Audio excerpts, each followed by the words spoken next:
ಏನ್ ಮಾಡ್ತೀರಿ ಕೀರ್ತಿ ಮತ್ತು ಯಶೋಧ ಏನು ಪ್ರಯೋಗ ಮಾಡಾಕತ್ತೀರಿ ನೀವು? ಸರಿ, ವಸ್ತುಗಳು ಉರಿಯಲು ಗಾಳಿ ಸಹಾಯ ಮಾಡುತ್ತದೆ ಅಂತ ತಿಳಿಯಕ್ಕೆ ಸರಿ ಒಂದು ಪ್ರಯೋಗ ಮಾಡಿ. ಇದಕ್ಕೆ ಬೇಕಾಗುವ ಸಾಮಗ್ರಿಗಳು 2 ಮೇಣದ ಬತ್ತಿ, 1 ಗ್ಲಾಸ್. ಈ 2 ಮೇಣದ ಬತ್ತಿಗಳನ್ನ ಹಚ್ಚಿಟ್ಕೊಂಡಿರಿ. ಓಕೆ ಸರಿ, ಗ್ಲಾಸ್ ಅಂದ್ರೆ 1 ಮೇಣದ ಬತ್ತಿ ಮೇಲೆ ಮುಚ್ಚಿರಿ. 1 ಮೇಣದ ಬತ್ತಿ ಮೇಲೆ ಗ್ಲಾಸ್ ಮುಚ್ಚಿರಿ.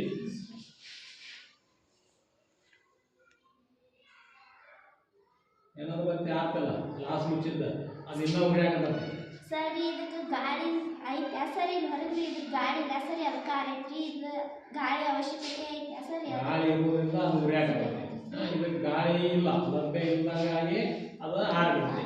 ಹಂಗಾರೆ ಏನು ಗೊತ್ತಾಗುತ್ತೆ ನಮಗೆ ಇದರಿಂದ? ವಸ್ತುಗಳು ಉರಿಯಲು ಗಾಳಿ ಸಹಾಯ ಮಾಡುತ್ತದೆ. ಹೌದಲ್ಲ? ಅದರಿಂದ ಇದು ಗಾಳಿ ಇದು ಒಂದು ಸ್ವಲ್ಪ ಹೊತ್ತು ಉರಿದು ಆಫ್ ಆಗ್ತದೆ. ಅದ್ರೊಳಗೆ ಗಾಳಿ ಗ್ಲಾಸ್ ಒಳಗೆ ಅದು ಆಗೋ ಮಟ್ಟ ಉರಿತಿ, ಆಮ್ಯಾಗ ಗಾಳಿ ಖಾಲಿಯಾಗಿ ಬಂದ. ಇದು ಇನ್ನೂ ಉರಿ ಆಗತೈತಿ. ಇದಕ್ಕೆ ವಾತಾವರಣದೊಳಗೆ ಗಾಳಿ ಐತಿ,